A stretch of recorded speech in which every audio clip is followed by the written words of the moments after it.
Respira e tenta encontrar nas suas mãos alguma marca, alguma rachadura, alguma marca de temporalidade. O vídeo de hoje é uma proposta, uma provocação, uma brincadeira, uma pesquisa sobre rachaduras, sobre o tempo. E inspirado num artista que estará presente na 35ª Bienal de São Paulo, que começa agora em setembro, as coreografias do impossível. Bom, tudo começou numa conversa com uma amiga querida, com a Val. Eu vou deixar a arroba dela aqui embaixo para vocês irem conversar com a Val também. E a gente estava falando sobre o tempo, que interessa muito pra gente, né? E eu sempre considerei o tempo como um elemento natural do ateliê. Assim como nós aqui sempre pesquisamos folhas, sementes, galho, água, fogo. O tempo, para mim, é o primórdio de tudo. A gente deveria falar dele. Ele que nos atravessa tanto. E a Val me contou, né, a partir de um vídeo que eu postei aqui, poético sobre tempo, que ela fez uma leitura, eu anotei aqui, do livro A Montanha Mágica, de Thomas Mann. Vou deixar anotado aqui também, quem tiver interesse depois. E a Val diz que um trecho da história, ele fala sobre o tempo, que o tempo é o único elemento que a gente, o nosso corpo, não sente. Nenhum dos nossos sentidos, aliás, conseguem perceber o tempo, por exemplo. A gente não consegue cheirar o tempo, a gente não consegue tocar no tempo, a gente não consegue comer o tempo, que a gente precisa de uma junção de todos os nossos sentidos para que de alguma forma ele seja perceptível. E as artes é uma das vertentes que talvez possa nos aproximar, olhar para esse tempo, né, para o tempo físico.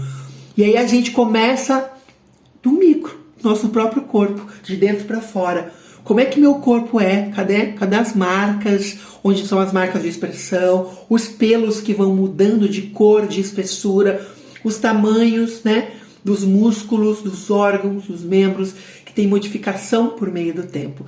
E aí em outras edições da Bienal e outros artistas diversos aqui nessa página, para vocês pesquisarem sobre o tempo, me interessou. E aí há um artista português, que é aqui do Porto, onde eu vivo atualmente, que estará na 35ª Bienal. A Bienal acabou de postar um vídeo de um site específico, que é uma obra que ele cria no lugar mesmo, para aquela exposição, para aquela provocação, uma obra chamada Habitar el Color, Habitar a Cor, que começou em 2015 e continua em processo até hoje. Ele foi até a Bienal, por exemplo, e criou uma camada de cola com tinta sobre o pavilhão, o chão da Bienal. E com o tempo, né, ele seca e as rachaduras vão criando marcas. E aí é uma provocação para pensar sobre o tempo, né? O que acontece a curto tempo, a longo tempo, né? O que acontece com aquele lugar, com aquela temperatura, com o lugar que você está, porque tudo interfere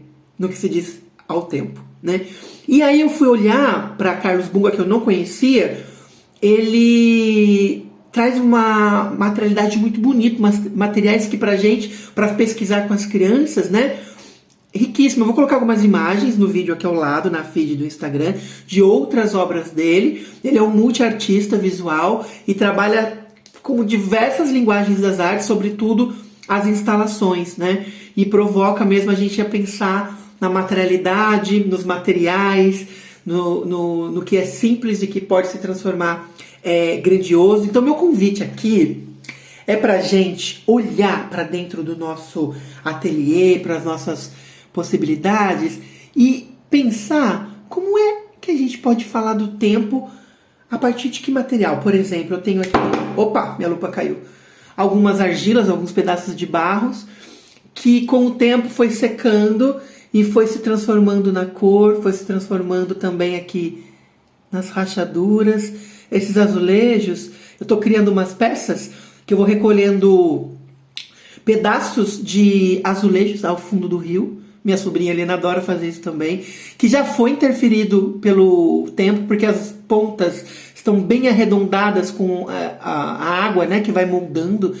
E eu estou criando essas peças com essas histórias fragmentadas. Então é uma maneira do tempo, né? Então as plantas que envelhecem, por exemplo, eu tenho aqui, né, o carvão, né, também é uma maneira de contar o tempo. Se eu olhar para o meu corpo, como eu posso contar o tempo? E no ateliê, e na escola, e com a sua turma, e você?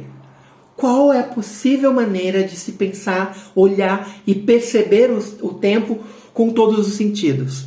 Não vale o relógio, tá bem? Me conta o que vocês acham. Se dá uma boa pesquisa, se dá uma boa brincadeira. E conta para as pessoas no comentário outras ideias que surgem. E se você estiver em São Paulo, estiver no Brasil e tiver possibilidade, 35ª Bienal de São Paulo, Coreografia do Impossível, abre agora dia 6 de setembro, vai até dezembro.